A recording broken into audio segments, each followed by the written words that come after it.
کھیلدار صاحب، ویسے تو کل پاکستان تحریک انصاف نے احتجاج بھی کرنا ہے اور آپ لوگوں نے بھی اپنی تیاری مکمل کی ہوگی، لیکن پروگرام کے شروع میں بھی ہم گفتگو کر رہے تھے کہ منسٹرز انکلیو میں ایک بنگلہ ہے، اس کی تزئین و آرائش کے لیے سی ڈی اے نے اشتہار دیا ہوا تھا کہ جی اس پہ 4 کروڑ روپیہ لگے گا۔ ایک طرف ہم ایک ڈالر آئی ایم ایف سے مانگتے ہیں، 45% پاکستان کی عوام جو ہے غربت کا شکار ہو چکی ہے، دوسری طرف منسٹرز انکلیو میں بنگلوں پہ اتنے پیسے لگ رہے ہیں۔ یہ آپ کا بنگلہ تو نہیں ہے کہیں؟ ترکاسی نظام میرا نہیں ہے، میں ابھی بھی پارلیمنٹ لاجز میں رہتا ہوں۔ مجھے بنگلہ، آپ تو منسٹر ہیں، ہم نے تو سنا ہے کہ وہاں پہ کچھ ایسے لوگ بھی ہیں جو منسٹرز ہیں بھی نہیں ہیں، پھر بھی ان کو بنگلے ملے ہوئے۔ شاید وہ طاقتور لوگ ہوں گے، اگر جن کا میرے خیال میں قانوناً منسٹر کو ہی ملتا ہے، یا جو اسٹیٹ منسٹر ہو، اسپیکر ہو، ڈپٹی اسپیکر ہو، جن کو جو ڈیو ہے تو ان کو ملتا ہے۔ باقی مجھے نہیں پتا کس کو مل رہا ہے کس کو نہیں مل رہا ہے، اور مجھے تو نہیں ملا ہے، نہ میں نے اپلیکیشن دی ہے۔ میں یہ بھی آپ کو بتا دوں، میں نے نہیں مانگا ہے۔ ٹھیک ہے، پر عوامی پیسہ ایسے خرچ کرنا ان حالات کے اندر یہ کیا میسج دیتا ہے کہ جی تزئین و آرائش پہ 4 کروڑ؟ دیکھیں 40 لاکھ میں سمجھ آتے ہیں، مجھے نہیں پتا کہ یہ خبر درست ہے یا سی ڈی اے کا اشتہار تھا، اس پہ انہوں نے ٹینڈر دیا ہوا ہے پورا اخبار میں۔ نہیں، اب سوشل میڈیا کی خبر ہے، میں تو اعتبار ایسی خبروں پہ نہیں کرتا ہوں۔ اگر 4 کروڑ کوئی سچی خبر ہے تو یہ سوالیات تو ظاہر عوام تو اٹھائے گی، جس طرح آپ عوام اٹھا رہے ہیں۔ تو 4 کروڑ گھر کے تو اتنے میں تو نیا بن جاتا ہے، 500 گز کا گھر بنانا چاہے تو مجھے نہیں پتا، I don't know کس کا۔ پر آپ سمجھتے ہیں، مطلب ان پرنسپل آپ سمجھتے ہیں کہ عوامی پیسہ تھوڑا سا احتیاط سے خرچ ہونا چاہیے؟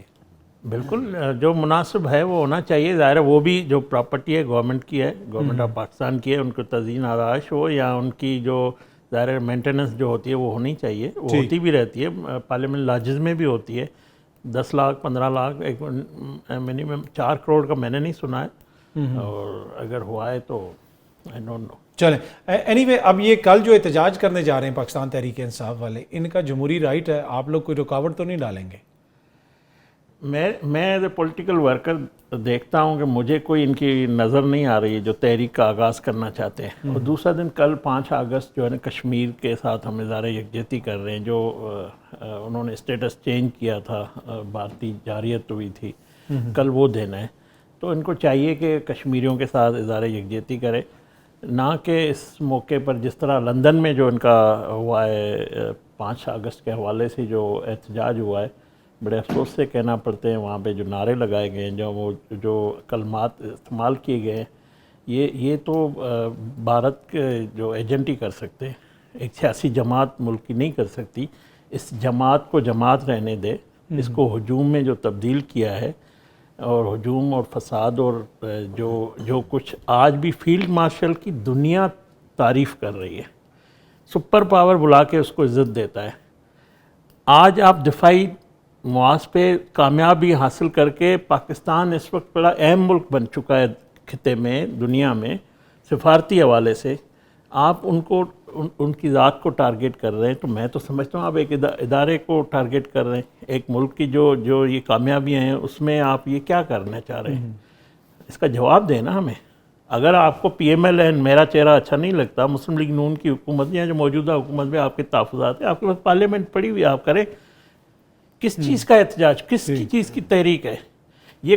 پرسوں جو تحفظ آئین کی پورا اعلامیہ ہوا ہے، اعلامیہ جاری کیا، ایک الفاظ ہماری افواج ہمارے شہیدوں کے ٹریبیوٹ نہیں دے سکتے، ہماری کامیابی کا ذکر نہیں کر سکتے، ہمارے دشمن کی ناکامی کا ذکر نہیں کر سکتے؟ کیا یہ کامیابی ہم پی ایم ایل این کی ہے یا فوج کی صرف ہے؟ یہ 25 کروڑ عوام کی کامیابی ہے۔ جب آپ کہتے ہیں ہماری سوشل میڈیا کھڑی تھی، تو یہ تحفظ آئین کس کا ہے؟ کیوں نہیں وہاں پہ اس اعلامیہ میں شامل کیا گیا؟ دیکھیں نا، فوج نے تو اس لیے قربانی دی نا تاکہ میک شور کیا جائے کہ جو پاکستان کے لوگوں کے آئینی رائٹس ہیں ان کو پروٹیکٹ کیا جائے۔ تو آپ لوگوں سے ایشو یہ ہے کہ آپ ان کے جو آئینی رائٹس ہیں وہ ان کو نہیں دے رہے۔ اصل تو ایشو یہ ہے، بات تو یہ ہو رہی ہے۔ دیکھیں آئین، میں کہتا ہوں ان کے پاس پارلیمانی فلور موجود ہے نا، ان کے پاس جمہوری فورم موجود ہے نا، بات چیت کرے نا۔ یہ کہتے ہیں کہ اسٹیبلشمنٹ ہمیں دوبارہ اقتدار پہ بٹھا دیں، ہمیں این آر او دے دیں، کیا یہ آئین ان کو اجازت دیتا ہے؟ ان کا رویہ غیر جمہوری نہیں، غیر جمہوری کیا، یہ سیدھا یہ آپ دعوت دیتے ہیں، پھر آپ دعوت بھی دے رہے ہیں، پھر آپ ان پہ تنقید بھی کر رہے ہیں۔ آپ ایک کام کریں نا، آپ سویلین بالادستی سے آپ کا کوئی تعلق نہیں ہے، اور اس کانفرنس میں بہت سے سیاسی یتیم بھی شامل ہو گئے تھے، جن کا کوئی اسٹیک نہیں ہے، کسی جماعت میں وہ نہیں ہے، اس کو صرف اسٹیبلشمنٹ کو نشانہ بنانا ہے، فارم 47 کی بات کرنا۔ اچھا، آپ کی باتوں سے تو مجھے لگ رہا ہے حکومت بڑے اگریسو موڈ میں سر، کل تھوڑے نال ہونی صحیح نہیں ہے، کل کوئی جلسہ بھائی کے ساتھ کچھ نہیں ہونا ہے، یہ ہمارے معزز رکن ہے قومی اسمبلی کے۔ معزز رکن سر، اب پیچھے ایسا ہی رہ گیا کہ نائل کر دیا معزز رکن، جتنی نائلیاں ہو رہی ہیں۔ ویسے کھیلدار صاحب، آپ کی حکومت عمران خان صاحب کے بیٹوں کو ویزے دے دے گی؟ انہوں نے ویزے اپلائی کیے ہیں، اتنی دیر تو نہیں لگنی چاہیے۔ کاظمی صاحب، ایک تو آپ معصومانہ سوال ایسے کرتے ہیں اور ایسے بولے بنتے ہیں، حالانکہ آپ بڑے سینئر جرنلسٹ ہیں، بڑے، میں تو آپ کا ایک سمپل سی بات کی ہے۔ نہیں، آپ ان سے سوال کر رہے ہیں کہ آپ کل کیا کریں گے۔ جی جی، یہ میرے بھائی جواب نہیں دے سکے، میں آپ کو بتا دوں۔ جی آپ بتائیں۔ خان صاحب چاہتے ہیں کہ یہ جو سارے باہر بیٹھ کے میرے نام پہ عیاشیاں کر رہے ہیں، یہ آ جائے جیل میں۔ ٹھیک ہے۔ اور یہ ان کی جو لیڈرشپ، میں میرے بھائی کے لیے نہیں کہہ رہا ہوں، ان کی لیڈرشپ جو موجودہ یہاں قیادت بیٹھی ہوئی ہے، جو ان کو لیڈ کر رہی ہے، وہ چاہتے ہیں کہ خان صاحب ہمیشہ باہر ہم دیہڑی لگاتے رہیں۔ تو ان کے مقابلہ یہ چل رہا ہے ان کی جماعت میں، خان صاحب کا اور موجودہ قیادت کا۔ یہ کچھ نہیں کرنا ہے ان کو، نہ احتجاج کرنا ہے۔ یہ جھوٹ پروپیگنڈا الزام پہلے بھی لگاتے تھے، لگاتے رہیں گے۔ میری تشویش یہ ہے، میں اس قانون، اس انصاف، جن کو 10 سال سزا آ گئی ہے، جو لوگ نائل ہو گئے ہیں یا نائل ہونے جا رہے ہیں، سزا یافتہ لوگ افتتاح کر رہے ہیں۔ سرکاری جو اپوزیشن لیڈر ہے عمر ایوب صاحب، اپنے اسکیموں کا کرتے ہیں۔ ہمارے خلاف جھوٹے فیصلے آئے تھے نواز شریف کے خلاف، وہ اپنی بیٹی کو لے کر آیا، جب سزا ہوئی لے کر آیا، جیل میں گیا ہے۔ یہ کہاں ہیں مرد کے بچے جو کہتے ہیں ہم ڈھٹ کے کھڑے ہیں، ہم الٹے کھڑے ہیں، ہم سیدھے کھڑے ہیں؟ کدھر ہیں بھائی؟ آؤ جیلوں میں جاؤ نا۔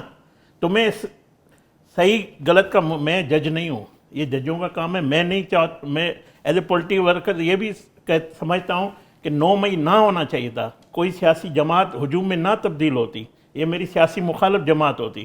مجھے خوشی نہیں ہے کہ کسی کو نائل کیا جا رہا ہے، میں جشن نہیں منا رہا ہوں، مگر یہ میں سوال کرتا ہوں کہ یا تو یہ خود آئیں جیلوں میں، اتنے بہادر ہیں جو کہتے ہیں کہ ہم ڈٹ کے کھڑے ہیں کپتان سے، کیوں چھپے ہوئے ہیں؟ کیوں افتتاح کر رہے ہیں؟ سرکاری پروٹوکول میں چل رہے ہیں۔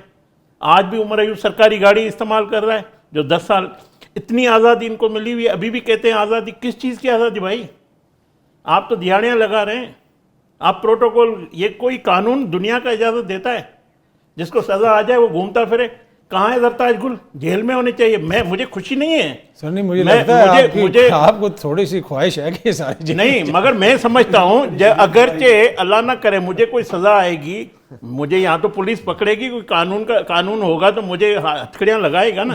تو یہ سارے جو سزائیں آئی ہیں جن کے آپ ذکر کر رہے ہیں، بڑا افسوس کا اظہار کیا جا رہا ہے۔ 9 مئی بڑا ظلم ہو گیا ان لوگوں سے، جن لوگوں نے پاکستان کی تنصیبات پہ حملے کیے، جنہوں نے GSQ پہ کیے، جنہوں نے آگ لگائی۔ کسی نے یہ کام نہیں کیا تھا جو اس جماعت نے نہیں کرنا چاہیے تھا۔ جو انہوں نے بویا ہے وہ یہ کاٹ رہے ہیں۔ میں کہہ رہا ہوں، ہاں بالکل، یہ کیا ہے میں کہتا ہوں نہیں کرنا چاہیے تھا، ٹھیک ہے، آئندہ بھی نہیں کرنا۔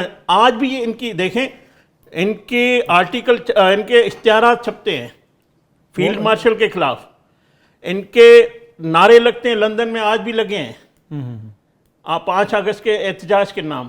یہ راستہ چھوڑ دیں، یہ راستہ چھوڑ دیں۔ راستہ آپ اگر سیاسی جماعت ہیں تو سیاسی راستے پہ چلیں، میری خواہش یہ ہے۔ مگر میں یہ سوال ضرور اٹھاؤں گا، میرا ان سے بھی سوال ہے کہ یہ ڈٹ کے کھڑے ہو آگے آ جائیں۔